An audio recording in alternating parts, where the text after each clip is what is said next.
মানুষ কতটা বিচিত্র হতে পারে। সব সময় স্বপ্ন দেখতে থাকে যে কাল আমি এটা করব, কাল আমি ওটা শুরু করব, কাল আমি ওটা সম্পন্ন করব। এটা সামনে আসে, বর্তমানে পরিণত হয়। এই কাল সব সময় একটা মিথ্যে সান্ত্বনা দেয় যে সে আসছে, কিন্তু সে কখনোই আসে না। যেটা আপনার হাতে রয়েছে তা হলো আজ, বর্তমান। তাই যা করার আছে, যা সম্পন্ন করতে চান, যা শুরু করতে চান, আজ করুন, বর্তমানে করুন। কারণ আজ আপনি যা করবেন সেটাই আপনার ভবিষ্যৎ নির্ধারিত করবে।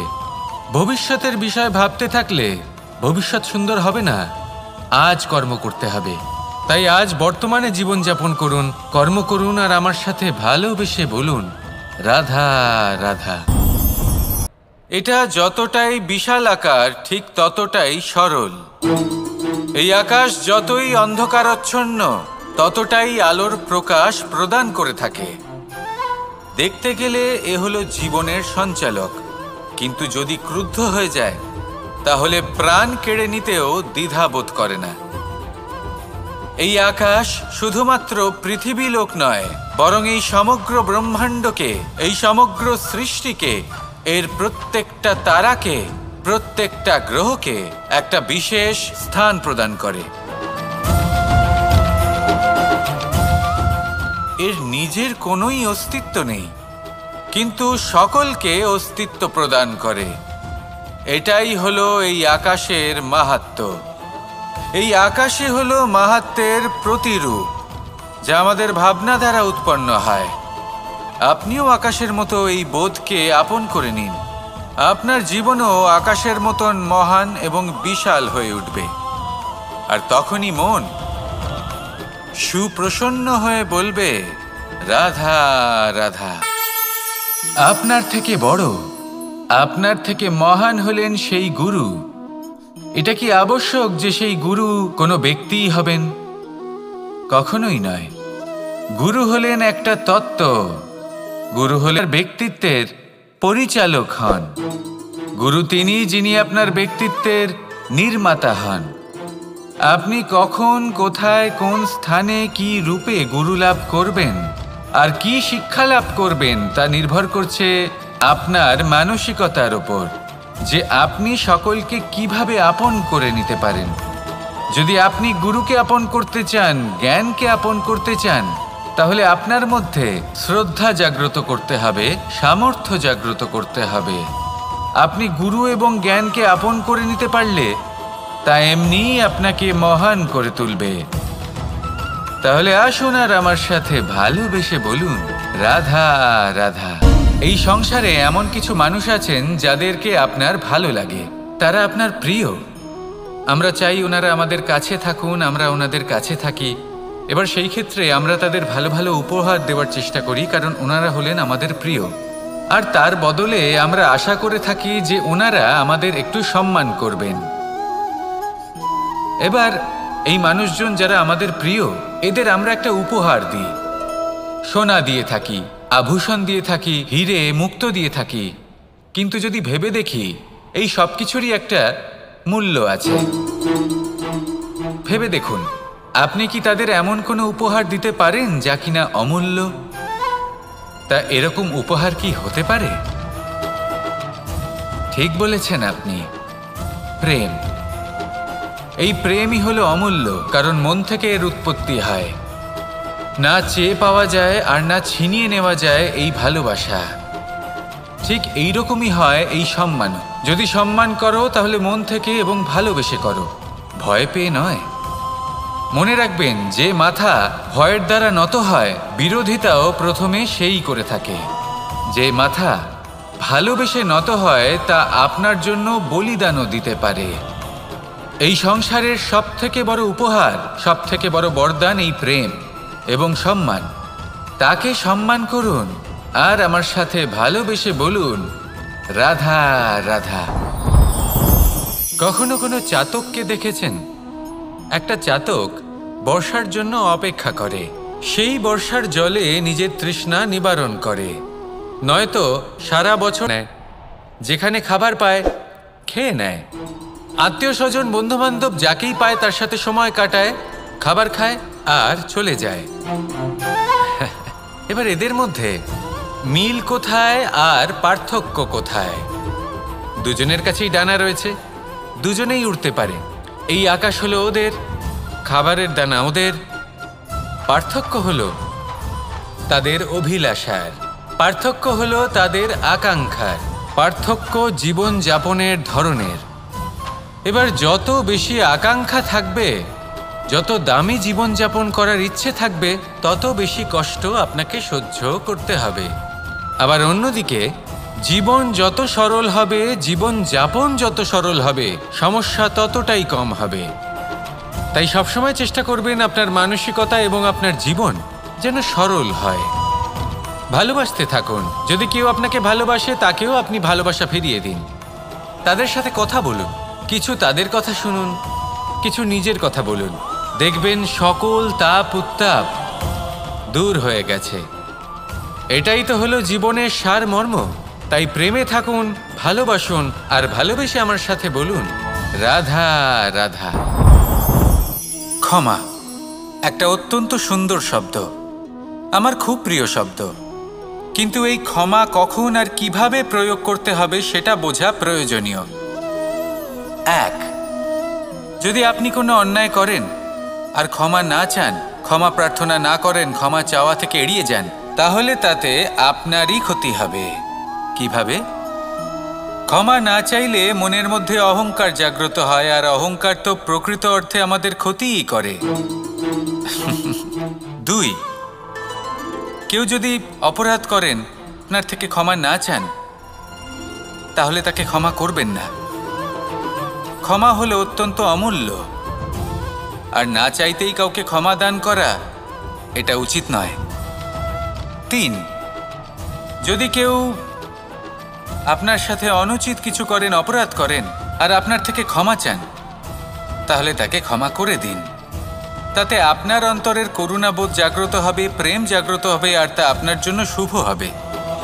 চার, যদি আপনি নিজে কোনো অপরাধ করেন, তাহলে অবশ্যই ক্ষমা চাইবেন। তাতে আপনারই লাভ হবে। কিভাবে? সামনের ব্যক্তি আপনাকে ক্ষমা করুক বা না করুক, আপনার অন্তরের অহংকার ক্ষীণ হবে, আর এই মন আরও নির্মল হয়ে উঠবে। এই ক্ষমা অত্যন্ত অমূল্য। ভেবেচিন্তে একে ব্যবহার করুন, আর আমার সাথে ভালোবেসে বলুন, রাধা রাধা। একবার একজন গুরু তার শিষ্যদের পরীক্ষা নিচ্ছিলেন। উনি ওনার প্রত্যেক শিষ্যকে একটি করে পাখি দিয়ে বললেন সেই পাখির বলি দিতে হবে, কিন্তু এমন এক স্থানে যেখানে কেউ তাদের দেখতে পাচ্ছে না। প্রত্যেক শিষ্য নিজের যাত্রা শুরু করল। কেউ ঘন বনে প্রবেশ করল, কেউ অন্ধকার গুহায় প্রবেশ করল, কেউ দূরে কোনো পর্বতের শিখরে পৌঁছে গেল। যে মুহূর্তে দেখল তাদের কেউ দেখতে পাচ্ছে না, তারা সেই বলি দিতে চেষ্টা করল। যেই বলি দিতে গেল, সেই পাখি আলোর কিরণে পরিবর্তিত হলো এবং লুপ্ত হয়ে গেল।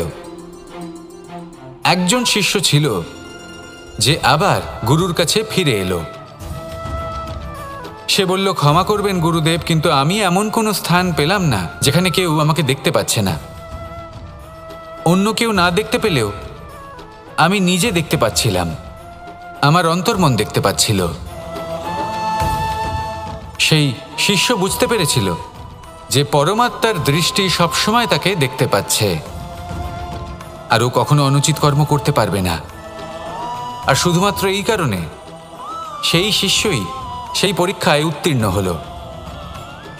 আসুন আর আমার সাথে ভালোবেসে বলুন, রাধা রাধা।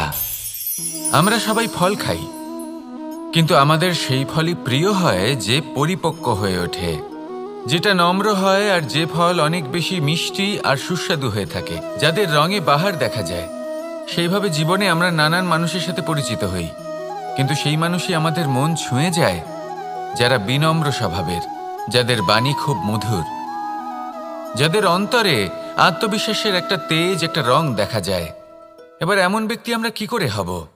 ঠিক সেইভাবেই যেমন একটা ফল রোদ, বর্ষা, শীত, বায়ু এই সকল সংকটময় পরিস্থিতির সম্মুখীন হয়ে পরিপক্ক হয়ে ওঠে, সেইভাবেই মানুষ সংকটময় পরিস্থিতির সম্মুখীন হয়ে পরিপক্ক হয়ে ওঠেন। যদি এই সংকটের সম্মুখীন হন তাহলে অভিজ্ঞ হবেন, আর এই অভিজ্ঞতাই শিক্ষা দিয়ে যাবে।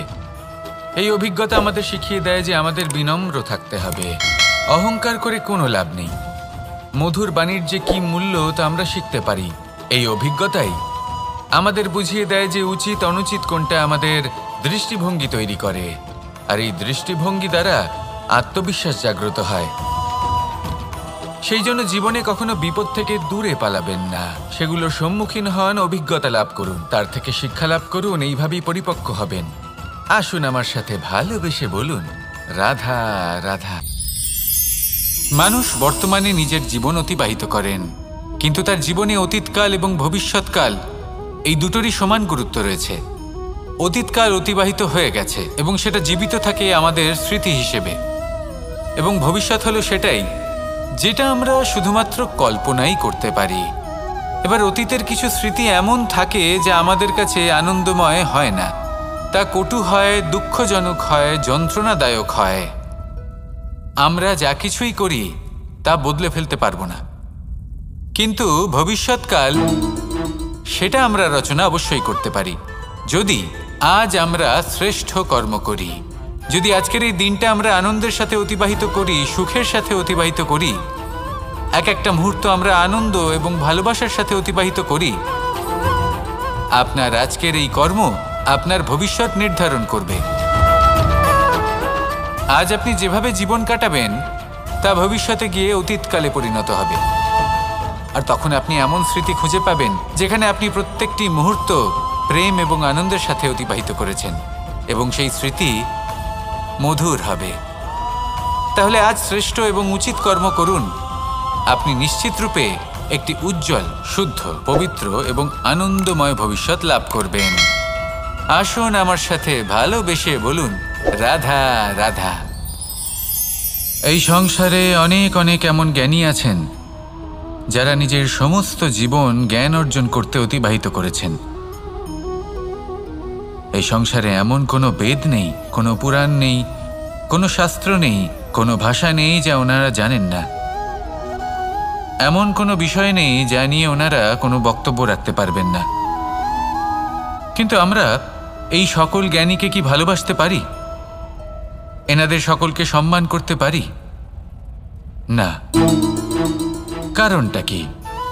দেখুন, বেদ পড়া একটি আলাদা বিষয়, বেদনা বুঝতে পারা অন্য ব্যাপার। এবং বেদনা বোঝার জন্য, সেই জ্ঞান লাভ করার জন্য আপনাকে মন থেকে করুণা এবং প্রেমের সঠিক অর্থ বুঝতে হবে। সামনের ব্যক্তির বেদনা বুঝতে হবে, তার যন্ত্রণাকে বুঝতে হবে। তারপর যে জ্ঞান আপনি অর্জন করেছেন বেদ থেকে, পুরাণ থেকে, শাস্ত্র থেকে, তা প্রয়োগ করে তার বেদনার নিবারণ করা, সেটা বেশি গুরুত্বপূর্ণ। সেই জন্য জীবনে শুধুমাত্র শাস্ত্র এবং বেদ পড়ে জ্ঞান অর্জন করতে সময় নষ্ট করবেন না। মন থেকে প্রেমের কি অর্থ সেই বিষয়ে জ্ঞান লাভ করার চেষ্টা করুন, করুণাও বুঝতে চেষ্টা করুন। একজন শ্রেষ্ঠ ব্যক্তি হয়ে উঠুন, আর আমার সাথে ভালোবেসে বলুন, রাধা রাধা।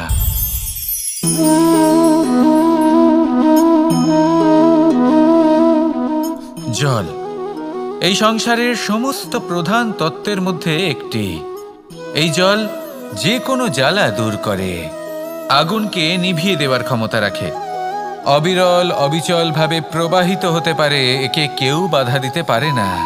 এর পথে বাধা সৃষ্টি করলে নিজের পথ নিজেই খুঁজে নেবে, বা সে নিজেই নিজের পথ বানিয়ে নেবে, কিন্তু কখনো থামবে না। এই জল হলো মহান, আর এর একটা মহান গুণ আছে, এর নিজস্ব কোনো রং নেই। কিন্তু যখন মেঘ থেকে বৃষ্টিরূপে পৃথিবীতে ঝরে পড়ে, তখন সমস্ত সংসারকে রঙিন করে তোলে। যেখানে খরা হয়েছে সেখানে শ্যামল করে তোলে, যে স্থান শ্যামল সেখানে ভিন্ন ভিন্ন প্রকারের পুষ্প ফুটিয়ে তোলে।